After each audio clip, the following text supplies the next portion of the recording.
noite, irmãos. Queria agradecer o convite que me foi feito para poder estar aqui com vocês. Nós vamos trabalhar agora à noite, amanhã de manhã e amanhã à tarde, para tentar entender um pouco esse tema que foi dado. Não é um tema propriamente para casais, é um tema para a família, de uma forma mais abrangente. Quem aqui está nesse momento na condição de casado? Levanta a mão. Isso, uma boa maioria. Quem está na condição de só, seja viúvo, separado ou solteiro? Levanta a mão. Certo, nós temos um bom grupo também. Certo. Nós vamos estudar um pouquinho sobre a questão dos relacionamentos humanos e de Deus na vida da família.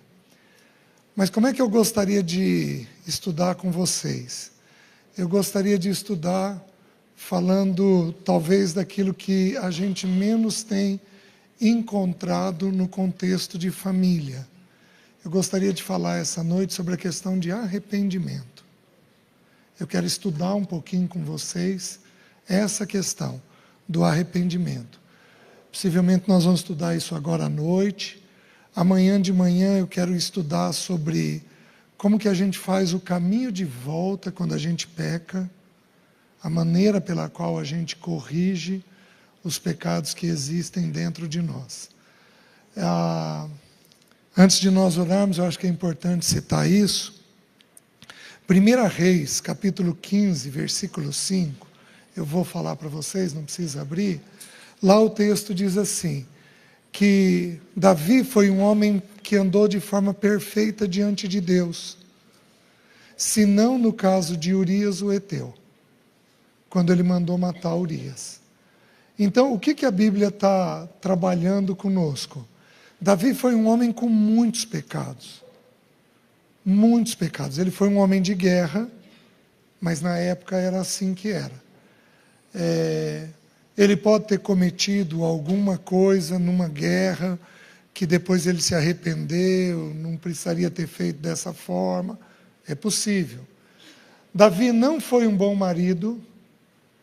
Ele confinou Mical e nunca mais a viu, que foi a primeira esposa dele. Ele fez o que era comum da época dos reis fazerem. Ele teve um problema de poligamia, teve muitas mulheres. Davi não foi um bom pai. A gente tem inúmeras situações descritas dele, onde ele não julgou como a lei determinava que ele deveria ter julgado. Amnon abusou de Tamar e ele não tratou aquilo. Absalão matou Amnon e ele não tratou aquilo. Absalão ficou exilado 2 anos, ele não tratou aquilo, o exílio do filho. O filho voltou, ele não conversou com o filho por mais 2 anos, até que então Absalão monta uma tenda na entrada de Jerusalém, e o texto diz que ele começa a furtar o coração do povo. Davi não trata, vai ter com ele depois de agravantes. Absalão usurpa o trono, e ele não trata Absalão, ele tem aquele problema com Joabe, trata o meu filho, Absalão, com muito amor, com muito cuidado, e Absalão precisaria morrer, que foi o que acabou acontecendo. Davi manda levantar o censo de Israel, o censo do exército dele. Deixa eu ver o meu poder, deixa eu ver o quanto nós somos poderosos. E quando ele levanta o número, para vocês terem noção, 1.270.000, se não me engano, é a contagem, ou 320.000, é coisa de 1.200.000, 1.300.000 soldados. Vocês sabem, Israel é uma tripinha, 160 quilômetros de largura por 500 de comprimento, mais ou menos. Você sabe quanto é o exército dos Estados Unidos? 2 milhões de soldados. Sabe quanto que é da China? 3 milhões de soldados. Davi, o censo foi de 1 milhão e, se não me engano, 300 mil homens. Meus queridos, era um exército maravilhoso, enorme, porém, contado com altivez. E aquilo pesou no coração. E o texto lá vai dizer assim: porquanto Davi fez o que era reto perante o Senhor, e não se desviou de tudo quanto lhe ordenara, em todos os dias de sua vida, senão no caso de Urias, o heteu. Mas, gente, como é que a Bíblia pode dizer isso? De um homem com tantos pecados, como eu acabei de citar para vocês. Por que que a Bíblia diz isso? Porque a Bíblia não se contradiz nunca. Se a gente não entende, a gente tem que mergulhar mais fundo para conseguir compreender. O que a Bíblia está ensinando? Que Davi era um homem segundo o coração de Deus. E um homem segundo o coração de Deus, ele não é sem pecado. Ele é com pecado e com quebrantamento. E pecado confessado é pecado perdoado. Por isso que Deus não contou os pecados de Davi nesta porção. Não contou. Por quê? Porque todos os pecados dele estavam tratados pelo Senhor. Está fazendo sentido? Davi havia se arrependido. Então, o que é um homem segundo o coração de Deus? É um homem que, quando questionado, ele não justifica, ele não explica, ele não contorna, ele não nega, ele apenas diz: eu pequei. E eu queria tratar um pouco a respeito disso hoje à noite. Dessa natureza do pecado que todos nós temos dentro de nós. Então, falta-nos na vida familiar irmãos arrependidos, irmãs arrependidas. Você quer ver? Pensa comigo. Esse mês de outubro, hoje é dia 10. Homem, você pediu perdão para tua esposa por algum pecado? Alguém aqui pediu? Levanta a mão. Alguns poucos. Tá, você está me dizendo que em 10 dias você não pecou. Não, é possível, é possível. Se foi isso, louvado seja o nome do Senhor. Mas se não foi isso, aí nós temos um problema. Porque aí falta-nos arrependimento. E aí não tem avanço nas relações. A mesma coisa para as esposas. Tá, eu vou ser um pouco mais, eu não sei se bom ou ruim, você julga aí. Mulher, você que tem filho, você pediu perdão para o seu filho esse mês de outubro? Quem fez isso, levanta a mão. Algumas poucas. Tá, quer dizer que o restante não pecou contra seu filho. Nenhuma voz levantada, nenhuma braveza, nenhuma rispidez, não teve nada disso. Os irmãos estão compreendendo onde eu quero chegar? Então, o que nós vamos fazer, já que eu dei o início? Nós vamos nos colocar de pé e orar por nós. Nós vamos levantar um clamor, todos nós. Abraça a pessoa que está do seu lado, de 2 em 2, 3 em 3, 4 em 4. Vamos levantar um santo clamor ao Senhor nesse momento, por favor. Vamos todos nós orarmos, aí eu oro para nós iniciarmos. Ó Espírito de Deus. Ó Espírito de Deus. Tem misericórdia.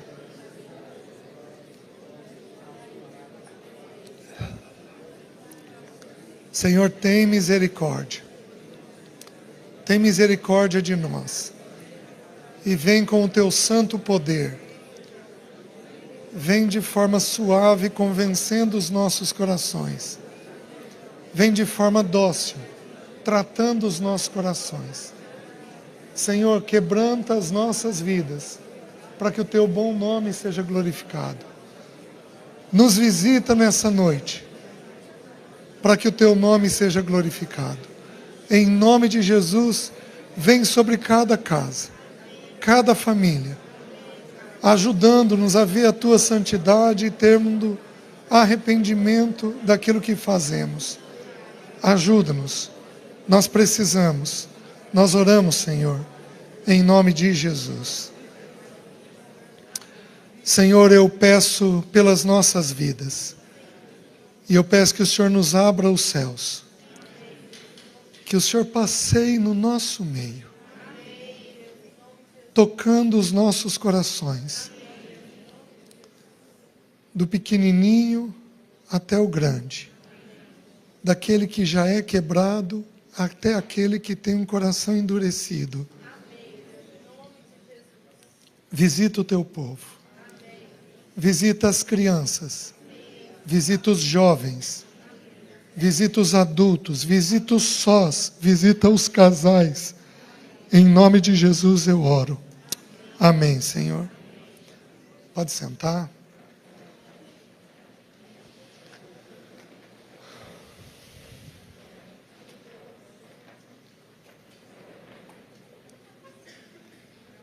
Vamos tentar definir alguns termos aqui, que eu preciso definir com vocês. O que é pecado? Jesus respondeu isso em João 16. Ele falou assim: e quando o Espírito vier, ele convencerá o mundo de pecado, de justiça e de juízo. Do pecado, porque não creem em mim. Então, o que é pecado nas Escrituras? É não crer no Senhor Jesus. Então, se você pensa dinheiro do seu jeito e não do jeito de Jesus, isso é pecado. Se você pensa sexualidade do seu jeito e não do jeito de Jesus, isso é pecado. Se você sente de um jeito que Jesus não sentiria, se você fica indignado, irritado do teu jeito e não do jeito dele, isso é pecado. Se você faz coisas que ele não faria, isto é pecado. Definição de pecado é fácil. É viver de um jeito que Jesus não viveria. Faz sentido? Jesus, ele é um noivo perfeito. Ele é um marido preparado, ele ainda não nos desposou, ele vai nos desposar na vinda dele, mas o jeito que ele é como noivo já mostra como ele será como marido. Ele é perfeito, ele é maravilhoso, ele intercede por nós, ele é nosso sacerdote, ele cuida de nós. Jesus é um filho exemplar. Ele tem os olhos colocados no Pai o tempo todo. Jesus é um irmão mais velho, íntegro, irrepreensível. Ele nos dá modelo de como vivermos nessa vida. Ele é um irmão mais velho, extremamente amoroso e dócil, porque ele abriu mão de ser o unigênito, o único, para ser o primeiro de muitos irmãos, o primogênito. Jesus é único. Ele é perfeito nos relacionamentos. Ele tocou um leproso que era excluído, rejeitado, afastado. As pessoas tinham aversão. Ele toca um leproso.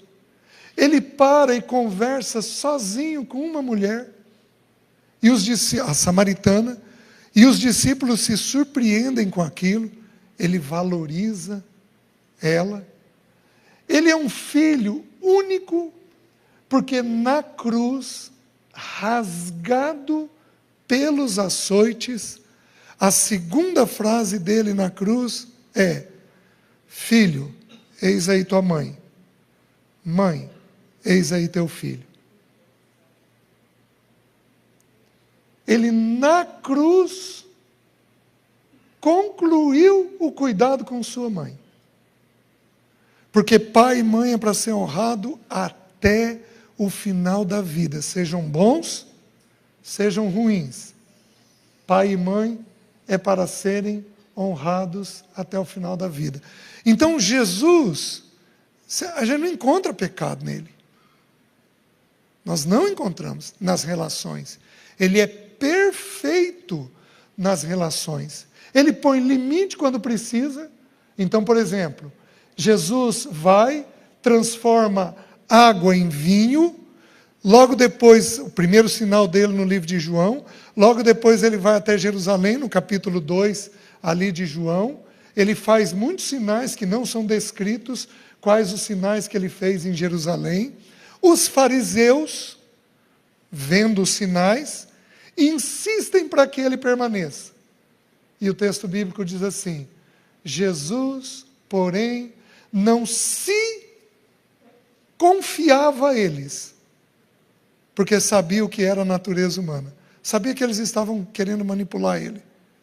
E ele não se sujeita. Põe limite nas relações humanas com a maior perfeição. Nosso Senhor é impressionante. Ele é admirável. Não é à toa que o texto bíblico diz que quando ele fosse levantado da terra, ele atrairia todos a si mesmo. Ele é um Deus admirável na maneira de agir e de ser. Ele é o nosso espelho. Então, primeira palavra que eu defini: pecado. Não andar em conformidade com quem ele é, porque não crê em mim. Do pecado, porque não crê em mim. Segunda palavra que eu vou trabalhar: obediência. O que significa a palavra obediência? Submissão à vontade de alguém. Docilidade. Quem aqui é dócil? Levanta a mão. Levanta alta e segura. Deixa eu conhecer o grupo. Certo? Quem aqui não é dócil? Levanta a mão. O restante, também no meio termo. De vez em quando eu sou, de vez em quando não. Segunda palavra que eu defini: uma pessoa obediente é uma pessoa submissa à vontade de alguém, uma pessoa que tem docilidade no seu jeito de ser. Tá bom. Mas agora, eu vou pedir para você definir uma palavra que seja um sinônimo de pecado.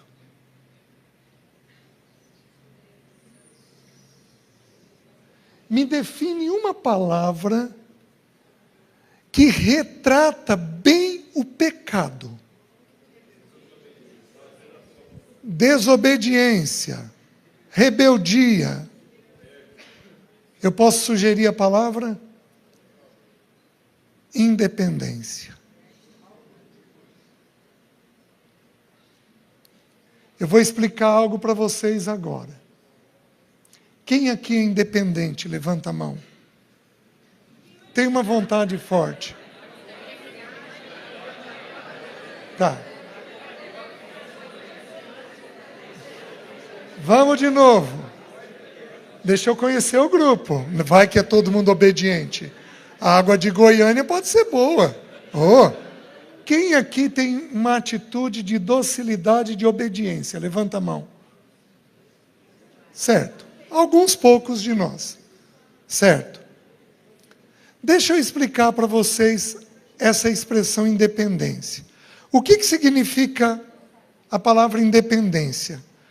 Condição de quem tem liberdade, autonomia, caráter de quem rejeita qualquer sujeição. Deixa eu explicar para vocês. Deus é o Criador de todas as coisas, certo? Quem nos criou? Ele. Quem criou os anjos? Ele. Quem criou os principados e potestades? Ele. Quem criou o diabo? Ele. Tudo foi criado por Ele, por meio dEle e para Ele. Certo? Romanos 11, Colossenses 1, a partir do versículo 13. Lá pelo versículo 15 vai dizer isso. Tudo foi criado por meio dEle e para Ele. Tá bom. Qual é a distinção da criação e do Criador? Presta atenção. Digamos que eu seja um pintor. Eu vou criar uma tela, eu vou pintar uma tela. Então, eu tenho liberdade de fazer com a tela o que eu quero. Porque eu sou o Criador. O pincel e a tela são as criaturas. Eles estão sujeitos à minha vontade. Então, o que distingue a criação do Criador? Independência. O Criador é o único que pode fazer do jeito que Ele quiser. A criação está sujeita a alguém ou alguma coisa. Você está me entendendo?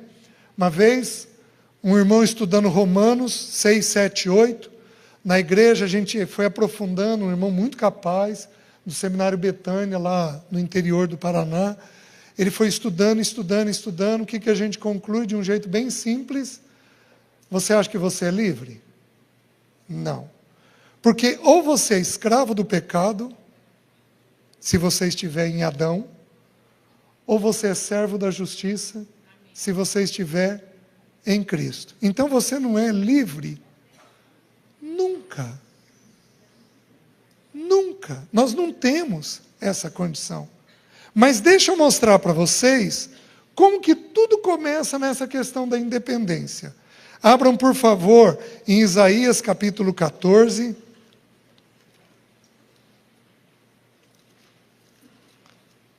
Isaías capítulo 14. Versículo 12. Essa expressão aqui é uma profecia sobre a queda da Babilônia. Não são todos os irmãos que aceitam esta interpretação que eu vou dar para vocês, mas muitos irmãos aceitam. Qual interpretação? Na tipologia também se refere a Satanás. É um texto falando a respeito do diabo. Olha o que diz lá, versículo 12. Como caíste do céu, ó estrela da manhã, filho da alva, como foste lançado por terra, tu que debilitavas as nações. Tu dizias no teu coração, eu subirei ao céu, acima das estrelas de Deus, exaltarei o meu trono, e no monte da congregação me assentarei, nas extremidades do norte. Subirei acima das mais altas nuvens, e serei semelhante ao Altíssimo. O que Satanás quis ser? Igual a Deus. Porém, qual é a diferença dele e de Deus? Independência. Os irmãos entendem? Pois bem, quando ele vai tentar Eva, em Gênesis capítulo 3, ele começa com uma dúvida. Deus havia dado uma afirmação para Adão. Eva não tinha sido criada quando Deus deu a ordem sobre as árvores. Adão comunicou de forma muito precisa para Eva. Então, Satanás foi direto em Eva, porque a mulher, a Bíblia ensina que tem o coração enganável. Então, ele pegou ela com mais facilidade, chegou até ela, a Bíblia ensina isso em 2 textos, 2 Coríntios 11 e 1 Timóteo capítulo 2, e ele chega até ela, fala com ela, e começa colocando uma dúvida na afirmação de Deus. E aí ele vira e diz assim: Deus sabe que no dia que você comer, você será semelhante a Ele.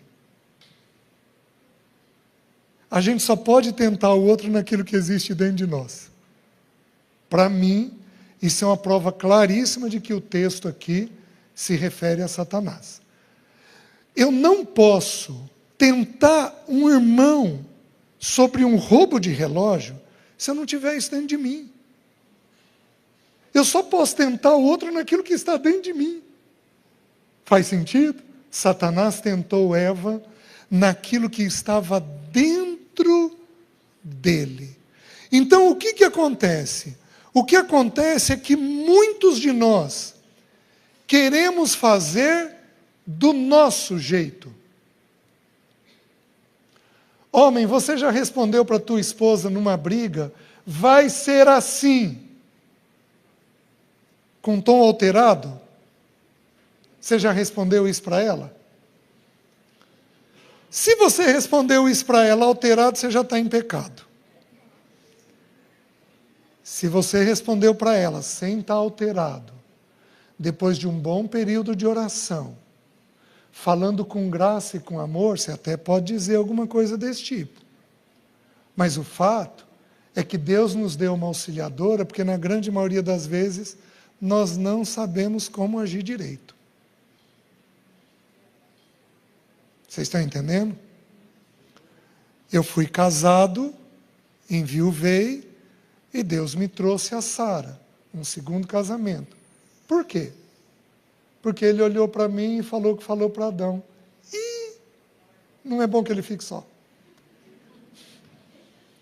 Far-lhe-ei uma auxiliadora. Vocês estão entendendo? E eu achando que estava maduro já. Descobri que tenho muito ainda a aprender e me sujeitar. Então, no casamento, nós temos que ter alguém que vai nos ajudar a entender a vida, quem nós vamos ter que nos submeter. Mas, queridos, muitos de nós aqui não sabemos ouvir o parceiro. Não sabemos ouvir. A gente quer fazer do nosso jeito. A gente briga. A gente insiste pelo nosso jeito. O texto mais famoso nas Escrituras sobre o casamento é o texto de Efésios capítulo 5. Mulheres, sujeita ao seu marido como ao Senhor, no temor do Senhor. Marido, ama a sua mulher, pois você representa Cristo, sendo Ele o Salvador do corpo.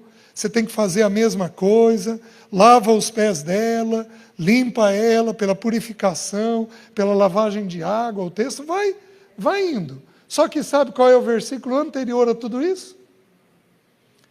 Sujeitando-vos uns aos outros no temor de Cristo.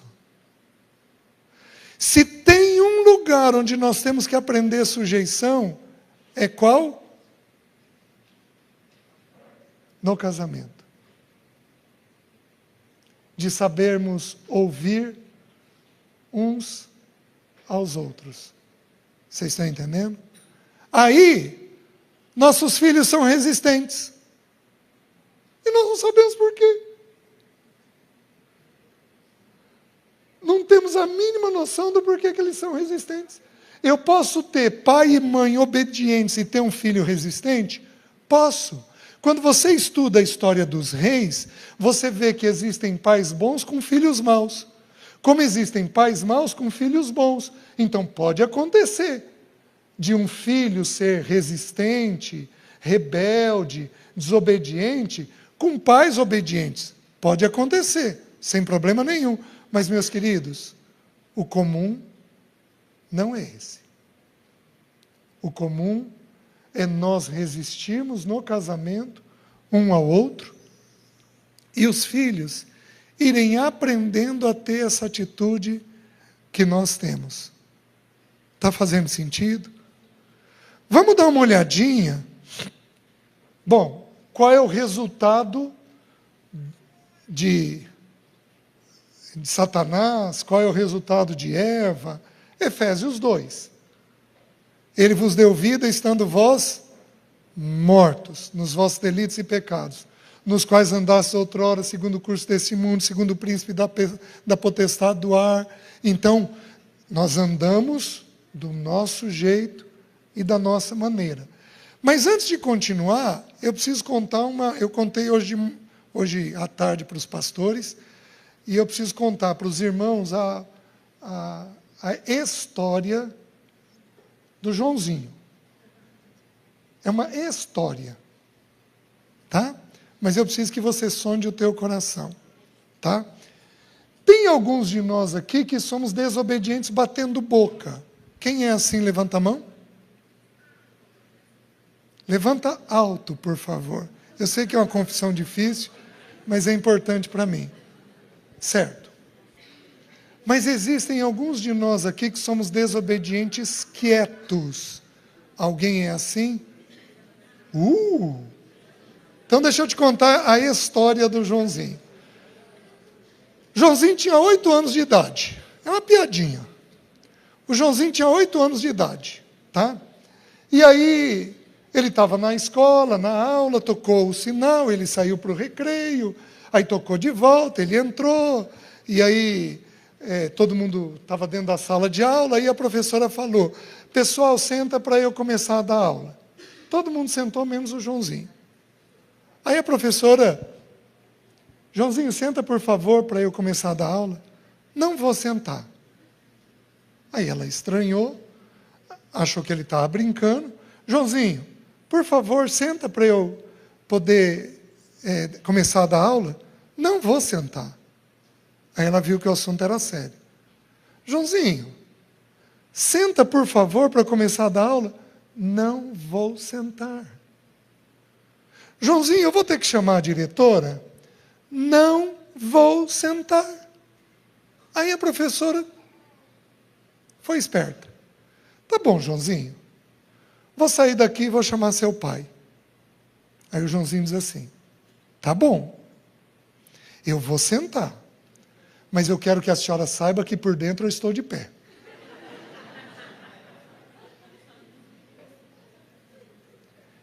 Quem aqui tem um Joãozinho dentro de si? Levanta a mão.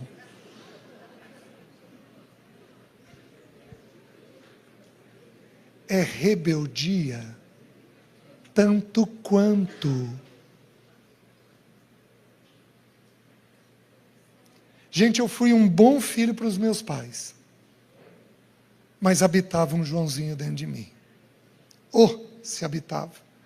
Eu fui relativamente obediente, que eu me lembro, eu tenho 2 histórias de desobediência aos meus pais, o resto tudo eu fui obediente, mas habitava um Joãozinho dentro de mim. Eu saí de casa aos 12 anos para estudar fora, casei aos 22, então no primeiro casamento, então no meu período de formação, eu vivi sozinho. E quando você vive sozinho, o que você faz? Faz a sua própria vontade. Casei no meu primeiro casamento.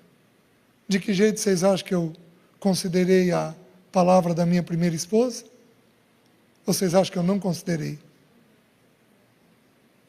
Fiz do meu jeito. 12 anos da minha formação fazendo do meu jeito. Quando eu casei, vocês acham que eu fiz de que jeito? Do meu jeito. Eu estava pronto para o casamento?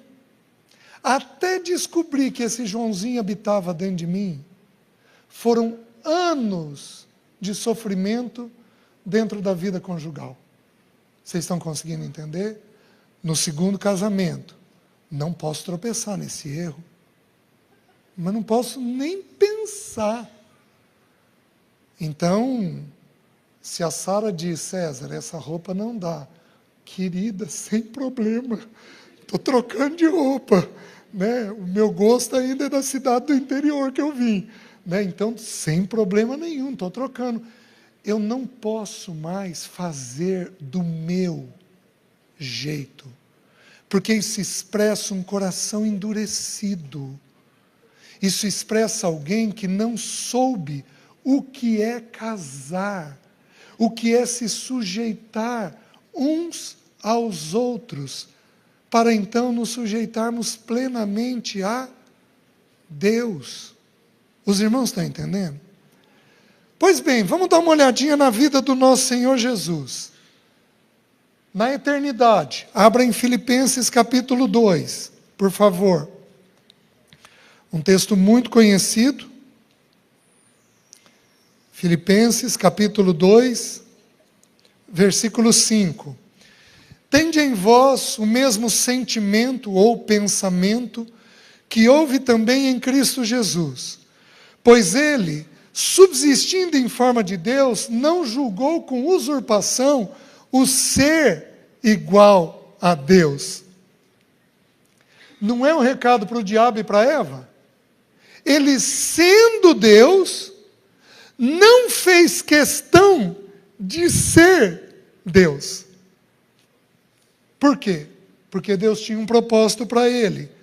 Aí diz assim: antes, a si mesmo se esvaziou, assumindo a forma de servo, tornando-se em semelhança de homens e reconhecido em figura humana, a si mesmo se humilhou, tornando-se obediente até a morte e morte de cruz. Meus queridos, ele se esvazia na eternidade e se faz um servo.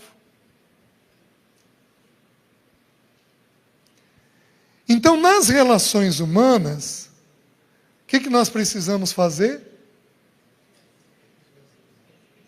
Considerar a opinião do outro.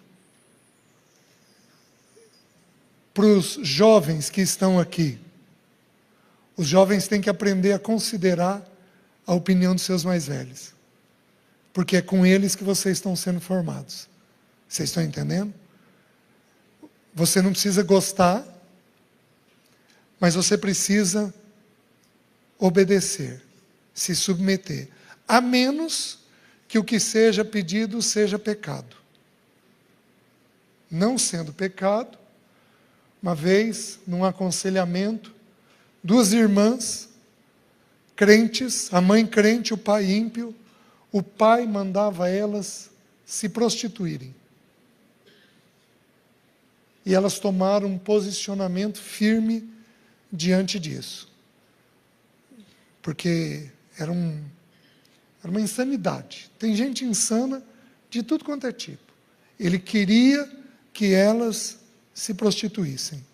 E aí, a gente achou o ponto de equilíbrio delas colocarem o limite necessário sem desonrar os seus pais, que é uma coisa nem sempre simples ou fácil, né?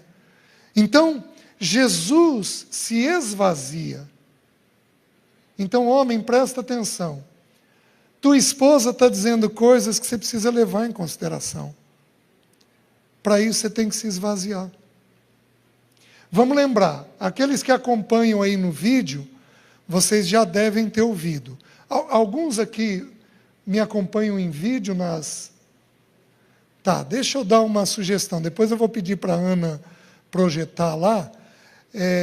Eu precisei trocar o nome do canal. O canal não é meu, o canal é de um sobrinho. Ele resolveu pegar o material e ir colocando. Eu já pedi para ele tirar do ar, na época da pandemia, ele não quis fazer, e eu dou graças a Deus por isso hoje, né? Então, eu precisei mudar o nome do canal para Elpis Cursos Cristãos. Então, você não vai mais encontrar como Zoe, eu vou pedir para você ir até lá, para você encontrar como Elpis Cursos Cristãos. O que eu vou falar agora tem lá nesse... Está lá, os irmãos projetaram isso. Está aqui, tem um QR Code ali, se você quiser. Lá você vai ter o material é gratuito para você olhar e ver, tá bom? O que eu vou falar agora você vai encontrar lá no material. É Elpis Cursos Cristãos e no Instagram é @Elpis Cursos Cristãos, tá? Deixa eu dizer uma coisa para você. Quando Deus criou o ser humano, Ele criou com um propósito. Ele criou o homem para governar e a mulher para auxiliar. Tem distinção de valor? Não. O valor do homem é o mesmo valor da mulher. Não existe distinção de valor. Vocês estão entendendo? Infelizmente, nós crentes, quando pregamos sob submissão, sob autoridade, não pregamos da forma adequada, e aí dá uma impressão ruim lá fora. Dá uma impressão ruim. Mas a Bíblia é perfeita nesse tema. Quando Deus criou o homem, criou ele para governar. Então, como é que o homem enxerga a vida? Estreito e longe. O homem enxerga a vida assim. Desse jeito. Vocês estão entendendo? O homem tem 2, 3 informações na cabeça. Por isso que é comum você ouvir, mulher, coisa do tipo, lá vem você de novo? Está achando pelo em ovo? Para de arrumar problema? Por quê? Porque como o homem foi criado para governar, a visão dele tem que estar lá na frente. Para Deus cumprir o propósito do homem governar, ele tem que ver desta maneira. Está fazendo sentido? Isso que está sendo ensinado? Só que a mulher enxerga de que jeito? Ela auxilia. A mulher enxerga curto e aberto. Mulher tem lateralidade. Então, enquanto um homem tem 2 informações na cabeça, a mulher tem 30. Você imagina a encrenca que isso dá.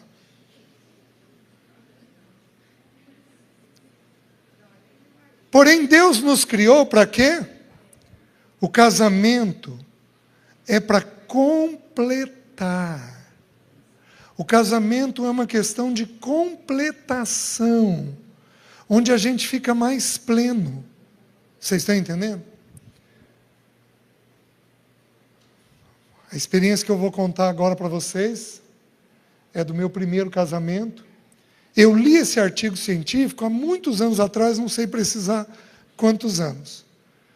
Que história que Deus trouxe na minha mente, eu terminei de ler o artigo, de que o homem enxerga estreito e longe, a mulher enxerga curto e aberto.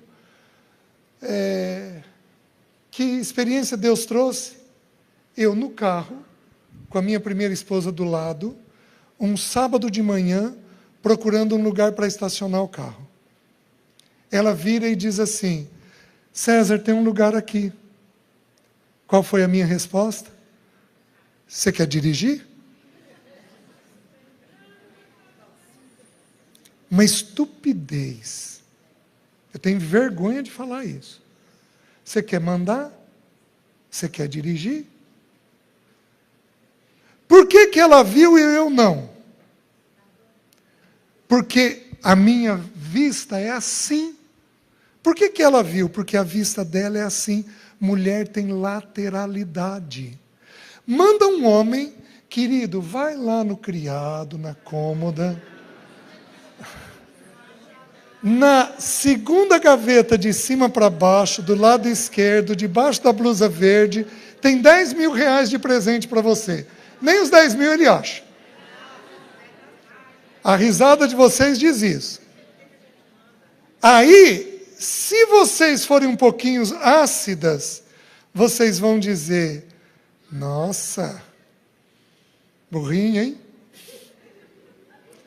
Tão inteligente para algumas coisas e tão incapaz para outras, somos mesmo. Porque nós não enxergamos. Nós não enxergamos. E o homem precisa entender uma coisa simples. Se for seguir só a visão da gente, nós estreitamos, olhamos lá na frente e ficamos altivos. Tropeçamos em meio fio. E tem tropeção de meio fio que dá traumatismo craniano, que dá morte. Vocês estão entendendo? Então, um homem que não sabe se sujeitar à fala da sua esposa, é um homem que tem a natureza do pecado dentro dele, muito fortalecida. Ele é independente. Deus olhou para você e disse assim: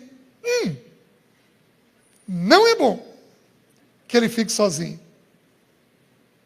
Vira para tua esposa e confessa isso. Mas confessa mesmo. Vira para ela e diz assim: muitas vezes você tinha razão.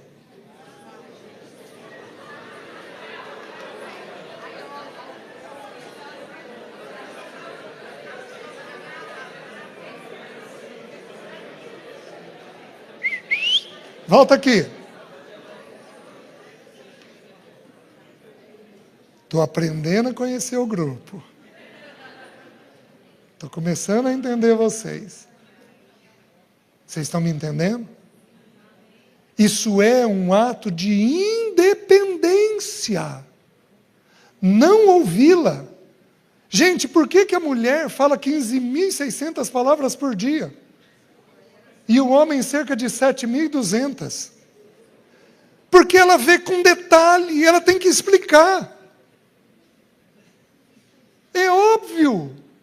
Como é que ela explica 30 coisas se nós só vamos explicar 2?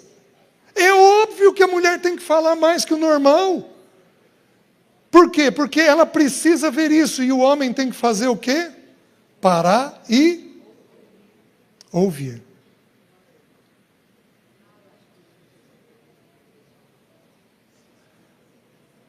Qual homem aqui sabe ouvir a voz da sua esposa? Cuida com a resposta, porque eu posso perguntar para ela uma confirmação.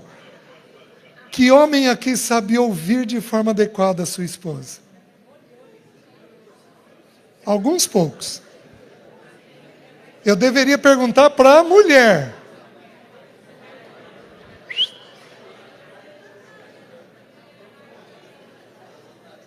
Queridos, Jesus ouvia a voz do Pai o tempo todo.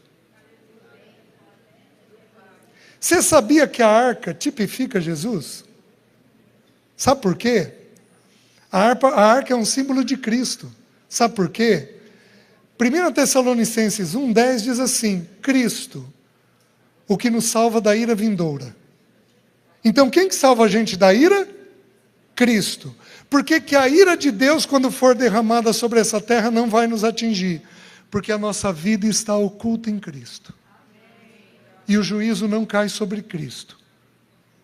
Então, a arca, que estava tipificando Cristo, o juízo de Deus das muitas águas, não caiu sobre Noé. Por quê? Porque eles estavam dentro da arca.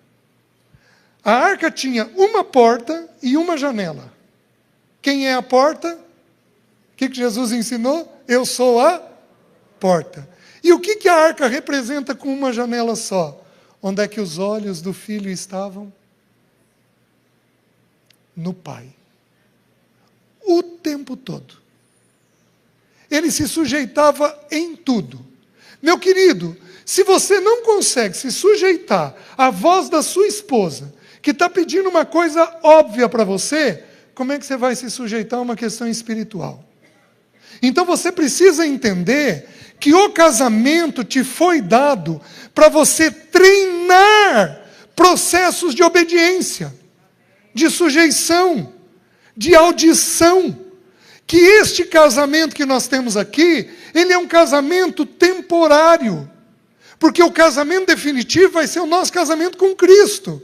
Se nós não damos conta de nos sujeitarmos temporariamente, momentaneamente, uns aos outros, vocês acham que nós vamos terminar a vida cristã como alguém vencedor? Nunca. Nunca. Mas nunca.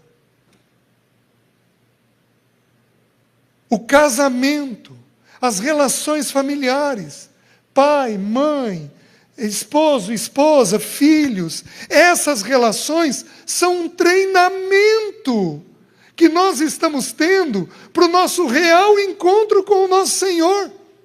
O John Piper tem um livro maravilhoso chamado Casamento Temporário, onde ele revela esta realidade de que isso daqui é apenas um momento e é uma coisa que Deus nos deu para nós aprendermos a viver a eternidade. Os irmãos entendem? Quando não ouvimos uns aos outros, é sinal de independência. Isto é pecado, e é pecado grave. Você quer ver? Nós vimos Jesus na eternidade. Quer ver Jesus na adolescência? Abra lá em Lucas capítulo 2.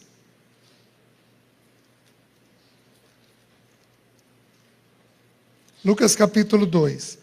Versículo 39. Cumpridas todas as ordenanças, segundo a lei do Senhor, voltaram para Galiléia, para a sua cidade de Nazaré. Crescia o menino e se fortalecia, enchendo-se de sabedoria, e a graça de Deus estava sobre ele. Dos 2 aos 12 é retratado nesse versículo. Como é que era o crescimento de Jesus? Crescia o menino e se fortalecia, físico, enchendo-se de sabedoria, alma, emoção, e a graça de Deus estava sobre ele, espiritual. Então, físico, emocional, espiritual. Aos 12 anos, Jesus toma a primeira decisão, a decisão de ficar em Jerusalém. E ele fica lá na casa do pai dele, em letra maiúscula, na casa de Deus. Maria e José voltam 2 dias depois. Filhos, eu e teu pai, desesperado, estávamos à tua procura. Ele diz assim: vocês não sabiam que me convinha estar na casa de meu pai. A partir dos 12 anos, nós começamos a devolver os nossos filhos para Deus. Porque eles não são nossos, eles são de Deus. O processo de formação vai até 30 anos, que é até quando Jesus ficou cuidado pelos pais na casa dos pais. Mas aí eu teria que explicar com detalhes e nós não temos tempo para isso. O versículo 52, olha como que mudou agora aos 12 anos. E crescia Jesus em sabedoria, estatura e graça. Mudou agora. Primeiro ele cresceu agora emocionalmente, porque a partir dos 12 anos, nós vamos talhar o caráter do filho, formar o caráter dele. Crescia Jesus em sabedoria, estatura, porque ele vai ter o estirão dele, vai crescer, e graça, só que agora uma coisa curiosa, diante de Deus e dos... A graça estava diante de Deus e diante dos homens. Não basta ele ter diante de Deus. As pessoas têm que ver esta graça aparecendo. Está dando para entender, meus irmãos? Então Jesus sempre esteve sujeito ao Pai. Sempre. Que mais? Na vida adulta, João 4,34, ele diz o quê? A minha comida e a minha bebida consiste em fazer a vontade de meu Pai e realizar a sua obra. João 5,30, o meu juízo é justo, porque eu não julgo segundo a minha própria vontade, e sim segundo a vontade daquele que me enviou. Presta atenção, pai.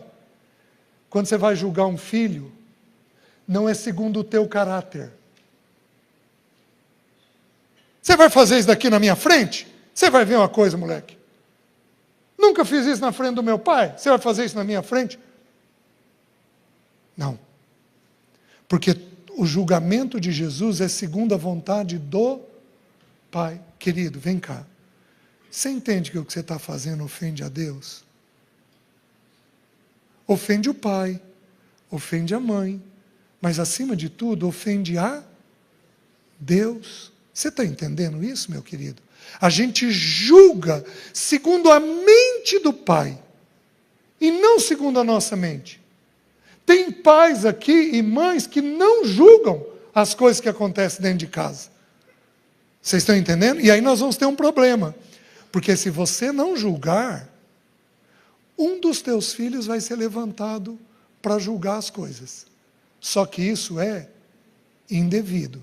Porque nas Escrituras, quem julga não é nem o filho, é o pai.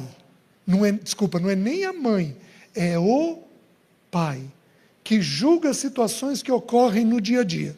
Se porventura o pai não está presente, a mãe, com orientação do pai, pode fazer.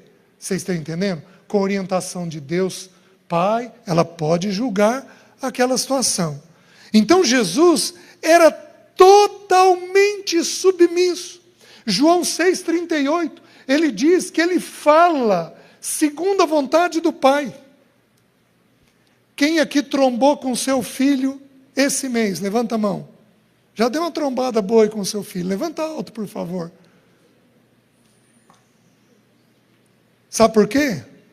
Porque você falou do seu jeito e não do jeito de Deus. Meus queridos, a Bíblia diz assim: irai-vos e não pequeis. Quem aqui é irritado? Levanta a mão, levanta alto.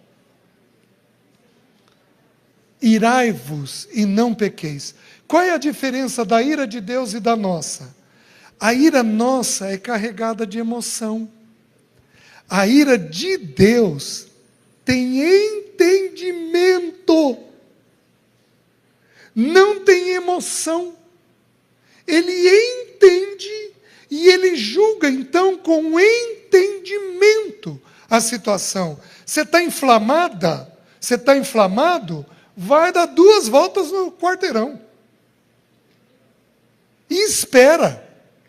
Mas espera, se o teu filho estiver acima de 4 anos, você não precisa tratar na hora. Por que acima de 4 anos? Porque a memória só é formada em torno dos 4 anos. Então ele tem que ser rápido, quando abaixo de 4 anos, você tem que ser rápido na correção, para ele entender, senão ele não entende. Se passar meia hora, 1 hora, ele não associa mais o que ele fez com o que você está falando. Mas acima disso, espera você acalmar. Acalmou? Querido, vem cá. Querida, vem cá, mas do jeito que eu estou falando. É querido e querida. É com graça, com amor que a gente trata. Então, tudo na vida de Jesus. João 7,17 tem um versículo interessante que diz assim: aquele que quiser fazer a minha vontade, compreenderá a respeito da doutrina. Sabe por que nós temos um monte de heresia no meio evangélico? Porque os líderes que estão falando isso não querem fazer segundo a vontade de Deus.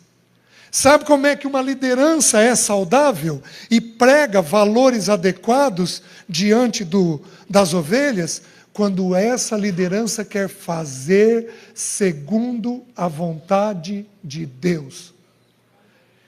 Quem quiser fazer a minha vontade, compreenderá a respeito da doutrina. João 7,17. Então, Jesus era completamente submisso. Agora, talvez o texto que mais chame a atenção, que mais seja significativo, é o Salmo 40. Abram lá, por favor, um texto muito conhecido, de muitos irmãos. Salmo 40. Começando com o versículo 6. Diz assim: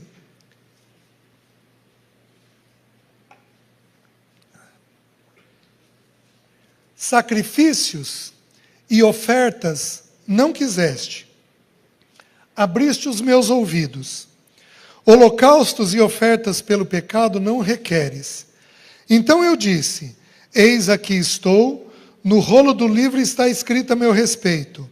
Agrada-me fazer a tua vontade, ó Deus meu, dentro do meu coração está a tua lei. Gente, agrada-me fazer a tua vontade. Só que deixa eu parar aqui.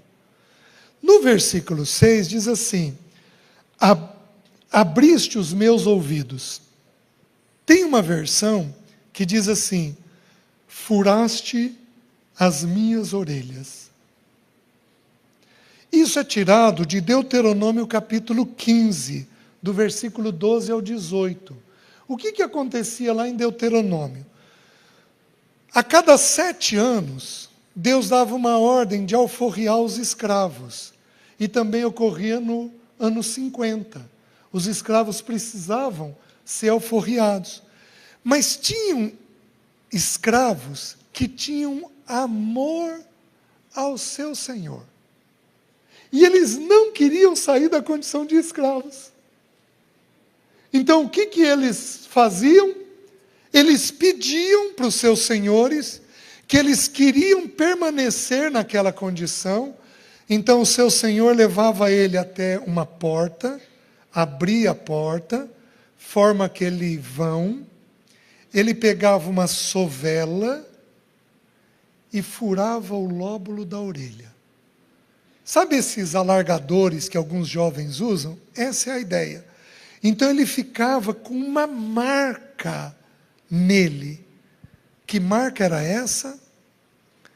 Eu amo o meu Senhor, eu sirvo ao meu Senhor por amor. O que Jesus fez?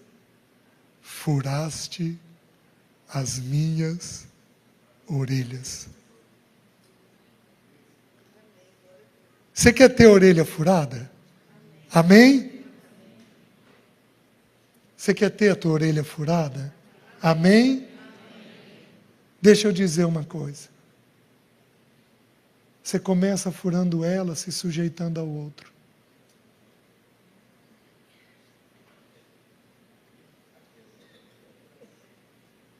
Difícil, né?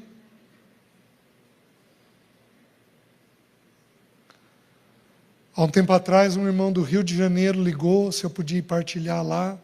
Eu fui partilhar ano passado, fui esse ano. E aí ele me pegou no aeroporto e ele me contou a história. Ele falou: César, a minha esposa pediu para ligar para você e te chamar. Aí eu perguntei quem que você era. Ela falou: não, ele é um psicólogo cristão. E eu falei: você está louca? Não vou chamar psicólogo nenhum para partilhar aqui. Ela falou isso comigo umas 2, 3 vezes e ela ficou quieta.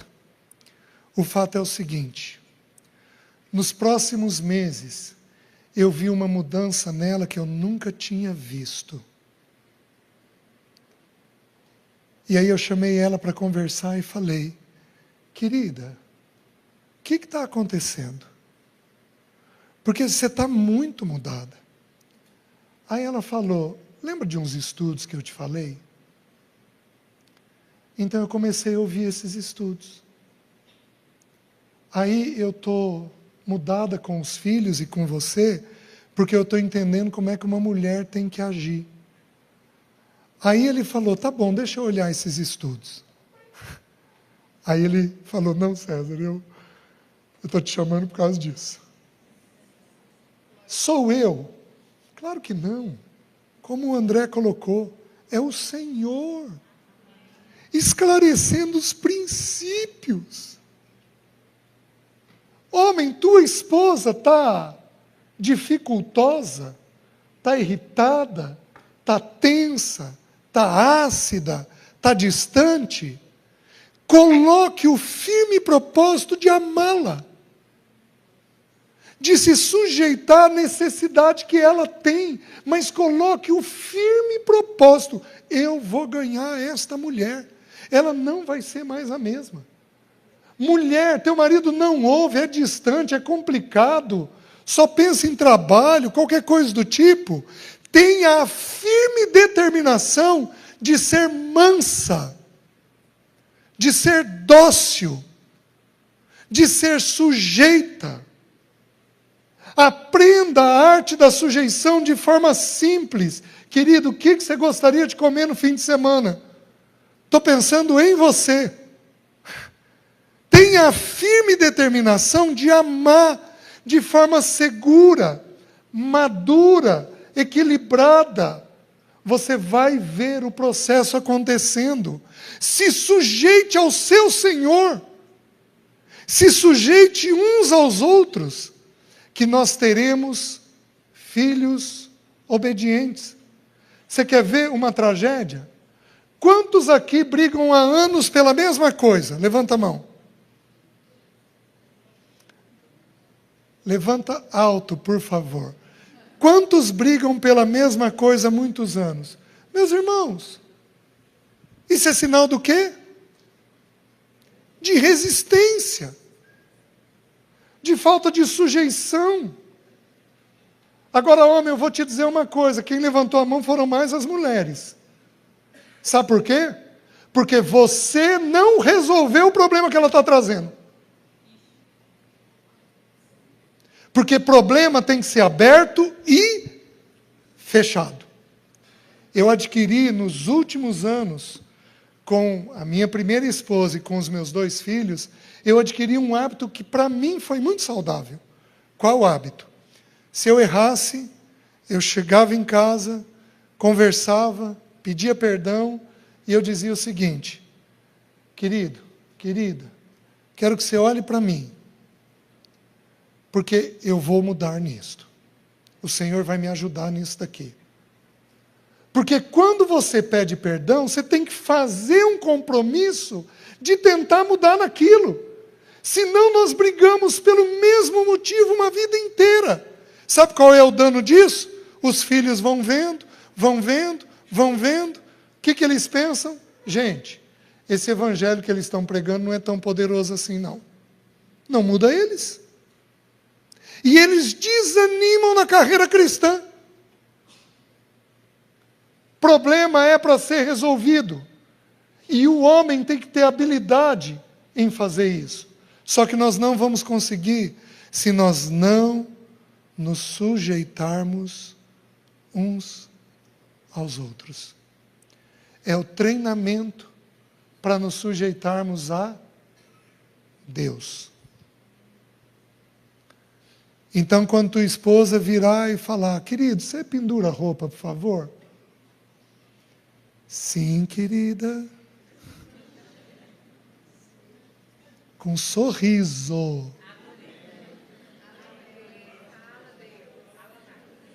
Presta atenção, homens. Na Bíblia, não é a mulher que tem jornada dupla. Na Bíblia, quem tem jornada dupla é o homem. Porque a Bíblia diz que ele tem que prover pelo suor do rosto, e ao chegar em casa ele tem que viver a vida comum do lar. Tem filhos pequenos? Querida, cheguei. Dá aqui as crianças. Gente, nós não temos o mínimo de compaixão. Você sabia que tem mãe que não consegue fazer xixi sossegada? Porque tem filho que é ultra mega dependente. Fica no pé da mãe o tempo inteiro. Ô, gente, nós temos que ter amor pelas nossas esposas. Querida, daqui, eu cuido agora. Vai descansar, vai dormir. O que tem para fazer? Não, deixa que eu lavo a louça. Não, deixa que eu penduro a roupa. Não, deixa que eu tiro a roupa. Não, deixa que eu ajudo ele com a tarefa.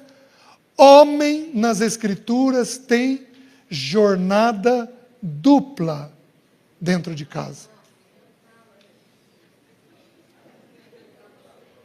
Faz sentido? Amém, irmãos?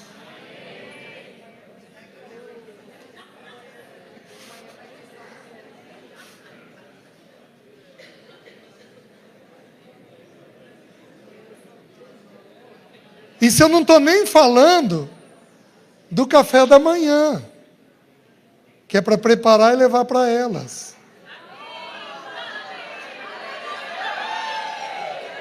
Nossa! Em Goiânia desse jeito? Meus irmãos,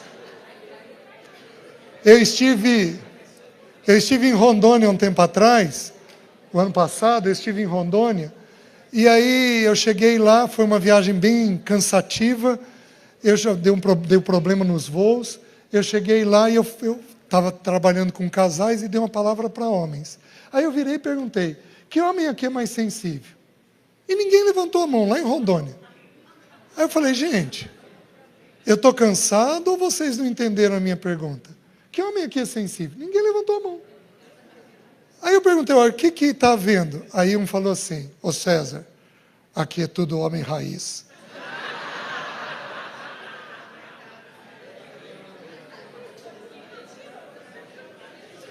Quase que eu falei, posso ir embora, não precisa de ajuda.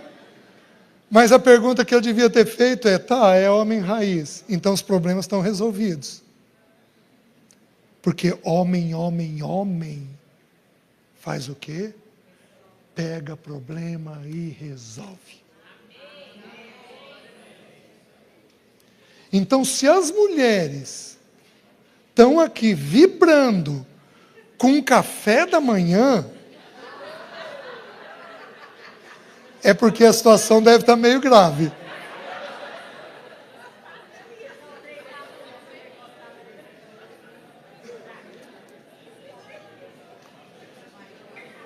Deixa eu concluir. Nós vamos terminar.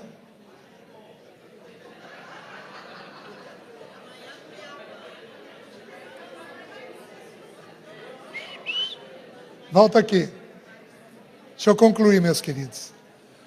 A regra é a seguinte: quando o povo fica muito em silêncio ou ri muito, é porque a verdade entrou. Então a verdade está entrando, né? Mateus capítulo 16.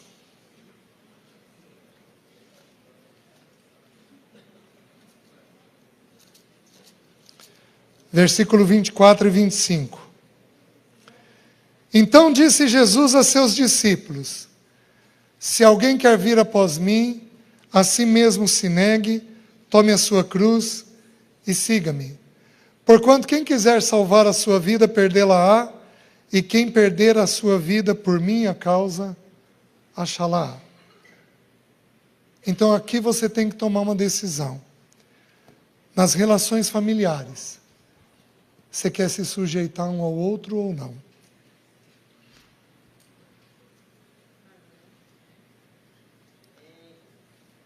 Vamos nos colocar de pé.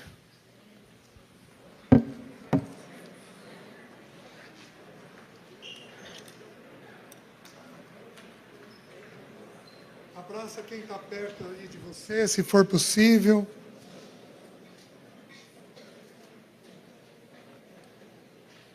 Se você foi tocado de alguma forma, de alguma maneira, diz alguma coisa para quem você está abraçado. Diz alguma coisa, o que vier dentro de você.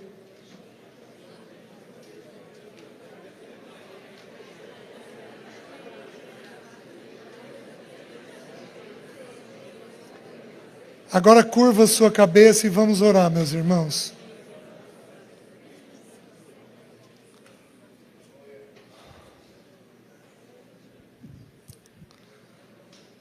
Senhor, tem misericórdia de nós, porque apesar de estarmos rindo, estamos tensos diante do Senhor. Senhor, muda o nosso coração, torna o nosso coração favorável uns aos outros, ajuda-nos a ter um coração obediente, sujeito, submisso uns aos outros e obedientes a Ti. Ajuda-nos. Perdoa a multidão dos pecados dos homens da igreja. Perdoa a falta de mansidão das irmãs. Perdoa os jovens que estão resistindo aos pais. Perdoa-nos e ajuda-nos a encontrar o coração do Senhor. Um coração totalmente obediente. Nós oramos em nome de Jesus.